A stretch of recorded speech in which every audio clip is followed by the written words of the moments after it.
અમરેલીના વડિયા ખાતે ટ્રક ચાલકે સ્ટીરિંગ પરનો કાબુ ગુમાવતા ટ્રક પલટી. અમરેલીના વડિયા ખાતે એક ગંભીર માર્ગ અકસ્માતની ઘટના સામે આવી છે. મળતી માહિતી મુજબ એક ટ્રક ડ્રાઈવરનો સ્ટીરિંગ પરનો કાબુ ગુમાવતા ટ્રક અચાનક પલટી મારી ગયો હતો. આ અકસ્માતમાં ટ્રકને ભારે નુકસાન પહોંચ્યું હોવાનું જાણવા મળે છે.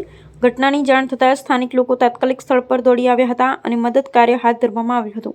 સદભાગ્યે ઘટનામાં કોઈ જાનહાનિ નોંધાઈ નથી, પરંતુ ડ્રાઈવરને નાની મોટી ઈજાઓ પહોંચ્યાની માહિતી મળી રહી છે. ઘટનાની જાણ થતાં પોલીસ પણ સ્થળ પર પહોંચી હતી અને વધુ તપાસ હાથ ધરવામાં આવી છે. અકસ્માતનું ચોક્કસ કારણ શું છે તે અંગે પોલીસ તપાસ કરી રહી છે. રિપોર્ટર ફારૂક બિલખિયા, અમરેલી. દાદા, બનાવ કેવી રીતે બન્યો, કઈ આઈડિયા? ગાડી અને સામે 108 હાલી આવતી હતી.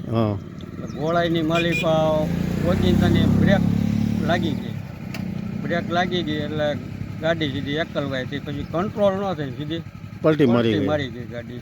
આ ગાડી ક્યાં જતી હતી, કઈ ખબર? ગાડી કંપનીનો માલ ક્યાંક ભરીને જતી હતી તો મને ખબર નથી. આમ વડિયા બાજુ જતી હતી, આમ જેતપુર બાજુથી આવતી હતી. તમે પાછળ મોટરસાઇકલ? પાછળ મોટરસાઇકલ લઈને આવ્યો. તમારું ગામ? મારું ગામ બાબરા. બાબરા? હા.